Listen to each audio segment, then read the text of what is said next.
Hello বন্ধুরা, আজকে কথা বলছি বাংলাদেশের বিশ্বকাপ মিশন নিয়ে।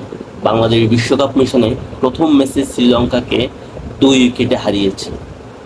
খুব মজার বিষয় হলো বাংলাদেশ আজকে বোলিংয়ে খুবই ভালো করেছে, যেখানে শুরুতে তাসকিন আহমেদ একটি উইকেট নিয়ে নেয়।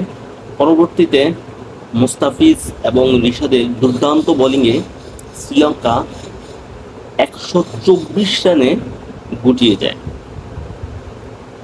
বাংলাদেশ ব্যাটিংয়ে নেমে বরাবরের মতোই টপ অর্ডারের ব্যর্থতা সামিল হয়। টপ অর্ডারের ব্যর্থতার মিছিলে এবার তানজিম তামিম, সৌম্য সরকার ও নাজমুল হোসেন শান্তকে দিয়ে শুরু হয়। নাজমুল হোসেন শান্ত যেভাবে আউট হয় এবং সৌম্য সরকার, যিনি বিশ্বের প্রথম ব্যাটসম্যান হিসেবে 15 বার 0 রানে আউট হওয়ার গৌরব অর্জন করেন। লিটন দাস এবং তৌহিদ হৃদয় চেষ্টা করেছে বাংলাদেশকে কিভাবে ম্যাচে পেরানো যায়।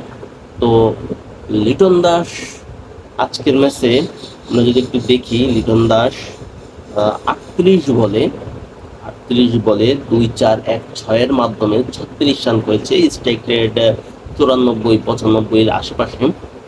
আর মজার বিষয় হচ্ছে তৌহিদ হৃদয় যেভাবে ব্যাটিং করেছেন, আসলেই নন্দনীয় একটি ব্যাটিং তিনি উপহার দিয়েছেন। 20 বলে 40 রান। কিন্তু তৌহিদ হৃদয় আউট হওয়ার পর সাকিব আল হাসান ম্যাচটি ধরতে পারেননি। 14 বলে 8 রান করে সাকিব আল হাসান যখন আউট হয়ে যায় এবং তার আগে লিটন দাস আউট হয়ে যায়, তো তখন মনে হচ্ছিল বাংলাদেশ ম্যাচটি হেরে যায় কিনা। কিন্তু পরবর্তীতে মাহমুদুল্লাহ সেখানে এসে দৃঢ়তার পরিচয় দেয় এবং মাহমুদুল্লাহ খুব সহজেই ম্যাচটি বের করে নিয়ে নেয়।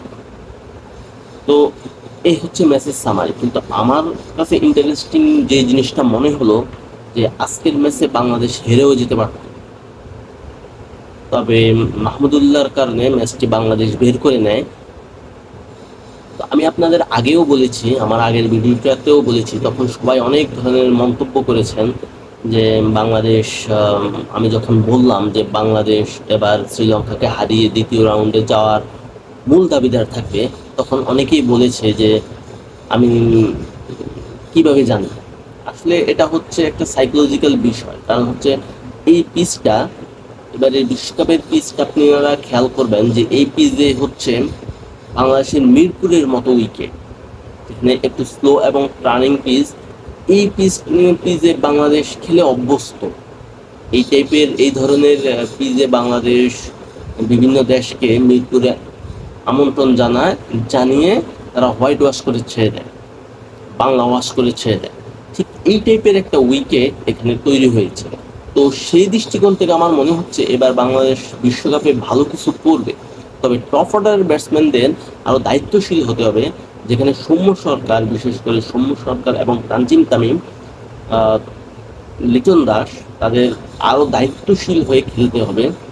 তবে আমার হিসেবে সৌম্যকে যদি বাদ দিয়ে দেওয়া হয়, আর শান্ত যেহেতু অধিনায়ক, সে দলের ভিতরেই থাকবে, তাকে আসলে আউট করার এই মুহূর্তে তেমন কোনো সুযোগ নেই।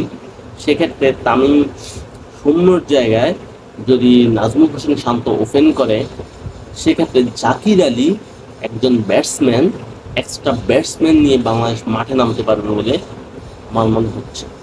এবং এটা বাংলাদেশের জন্য আসলেই খুবই দরকার মনে হচ্ছে।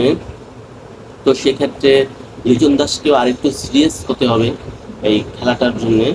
তো চেষ্টা করেছে আজকে লিটন, দেখলাম চেষ্টা করেছে, কিন্তু সেভাবে নিজেকে মেলে ধরতে পারেনি।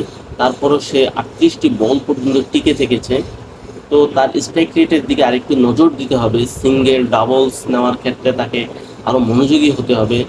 তো ওভারঅল আজকের ম্যাচটি মোটামুটি বাংলাদেশ 124 রান করে তাক হয়ে জিতে ফেললো।